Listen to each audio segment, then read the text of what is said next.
मुझे बड़ा भाव दिखता है। मैंने कुछ शब्द लिखे हैं जब प्रकृति को देखते हैं ना, क्योंकि कवि की जो शैली होती है ना वो अलग दिख जाती है। क्योंकि वो जो लिखता है वो केवल लिखता नहीं है, वो जो जीता है वो बाहर किसी न किसी रूप में रूपांतरित हो जाता है। वो जो भीतर की उसकी दुनिया है वो शब्दों में नाचने लगती है, उसकी वाणी पर, कभी शब्दों में। ये भाव जरूर है। इसलिए जब देखा मैंने इस प्रकृति को तो कुछ लाइनें लिखी और मुझे इतना आनंद हुआ ये देखते हुए कि अगर चिंतन करोगे ना, इस दुनिया में, इस धरती पर जितने भर जीव हैं, चाहे इनके पास वाणी है, नहीं है, अभाव है, कुछ भी है, वो कभी शिकायत नहीं करते हैं। शिकायत कौन करता है? ये मनुष्य जिसके पास बुद्धि है, शक्ति है, बल है, सब कुछ। तो महसूस करिए कि किस किस को ये जीवन कैसा लगता होगा।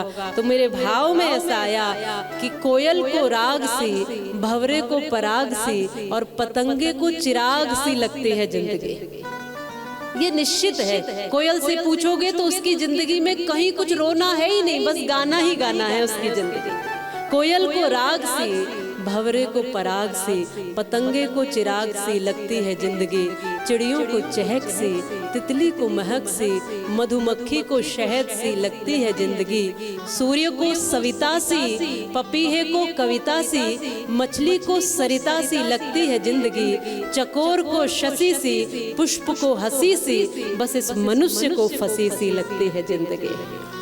बस इस मनुष्य को फंसी सी लगती है जिंदगी। केवल ये आदमी, इंसान, मनुष्य, मानव जिसे कहते हैं वही रो रहा है, बाकी पूरी प्रकृति मुस्कुरा रही है, जीव जंतु हंस रहे हैं। क्यों? क्योंकि उनकी दृष्टि में भेदभाव नहीं है। उनकी दृष्टि में तुम्हारी तरह जाति पाति का ऊंचा नीचा भाव नहीं है कि ये ऊंचा है, ये नीचा है, ये कमजोर है, ये मजबूत है, ये स्त्री है, ये पुरुष है, ये गरीब है, ये अमीर है, ये नामी है, ये यश वाला है। ये भाव नहीं है उन जीव जंतुओं की नजरों में। इसलिए वो क्या है बताओ? प्रसन्न है, खुश है, आनंदित है। उनके लिए सब एक दृष्टि वाले हैं। जिस पल तुम्हारी ऐसी दृष्टि होगी, इसलिए संत फकीरी में भी आनंद ले लेते हैं। कबीरा खड़ा बाजार में मांगे सबकी खैर, और ना काहू से दोस्ती ना काहू से वैर। जिसकी ना किसी से दोस्ती है और ना किसी से शत्रुता है, जिसके लिए सब उसके अपने से है, जहाँ जाओ वहाँ अपना लगता है। इसलिए हम जो ब्रजवासी है ना, हम तो एक चीज लेकर चलते हैं जिसे कहते हैं प्रेम। और प्रेम लेकर के, प्रेम की दृष्टि लेकर आप जंगल में भी चले जाओगे, वहाँ भी आपको अपने लोग मिल जाएंगे, वहाँ भी कोई पराया नहीं दिखेगा। निर्जन में भी चले जाओगे, वहां भी आप पेड़ों से प्रेम कर लोगे, पत्तों से, फूलों से, मिट्टी से, सबसे प्रेम करोगे। इसलिए दृष्टि ऐसी दे माँ जी, हमारी दृष्टि में ये जो झंझट है, ये जो ऊंच नीच है, ये जो कमजोर मजबूत का ये सिस्टम बना रखा है, ये सब समाप्त हो जाए और मनुष्य को केवल मनुष्य की दृष्टि से देख ले। आज हम वैसी दृष्टि से नहीं देखते। ऊंचा पद है तो उस पद की दृष्टि से, गरिमा से देखते हैं। माने पद की गरिमा तो है, पर पद से अलग जब वो व्यक्ति खड़ा है तब भी तो वो अपने आप में कोई अस्तित्व है ना। इसलिए मनुष्य को मनुष्यता के साथ जीना आ जाए, ये भगवती का स्तवन और पूजन होगा। वास्तविक दुनिया में रहना आ जाए, ये भगवती की कृपा और कथा होगी। इसी के लिए प्रयास है जो सब परायों को भी जो अपना भाव दे दे। प्रेम प्रेमी की पहचान बना देता है। ये भाव लिखे हुए हैं मेरे कि प्रेम प्रेमी की पहचान करा देता है। प्रेम भटके हुए को राह दिखा देता है। और मंदिर में देखोगे तो वही पत्थर है, पर प्रेम उस पत्थर को भी भगवान बना देता है। यही सत्य है ना।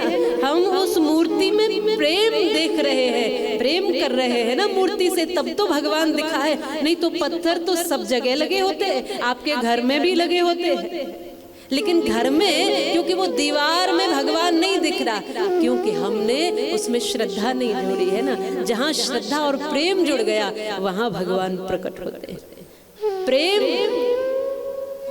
पत्थर को भी भगवान बना देता है। प्रेम बिछड़े हुए दिलों को मिला देता है, प्रेम भटके हुए को राह दिखा देता है। और प्रेम है तो महलों की क्या जरूरत है, प्रेम तो कुटिया में भी फूल खिला देता है। इसलिए माताओं, जहाँ रहो, जिस घर में रहो, जो आपका आंगन है ना, उसको मंदिर बनाकर ही रखो। चाहे थोड़ा अभाव भी हो, गरीबी हो, मुश्किलें हो, कोई चिंता मत करना, उस आंगन में भी प्रेम के फूल खिलाना। देखना वहां भी सारे लक्ष्मी, धन, संपत्ति सब कुछ आ जाएगा। दृढ़ विश्वास रखना। और इन देवी भागवत के सानिध्य में आप जो कुछ लेकर बैठोगी मन में, माँ ये दे दो या वो दे दो, जो भी भाव, या तो आंतरिक या तो बाह्य, जो कुछ भी भाव लेकर बैठोगी, जरूर माँ भगवती पूरा करती है। पर भाव सात्विक रखना, किसी का बुरा नहीं, सबका भला करना माँ भगवती, तब वो हमारे साथ होगी, हमारे कारण कोई कष्ट में ना रहे।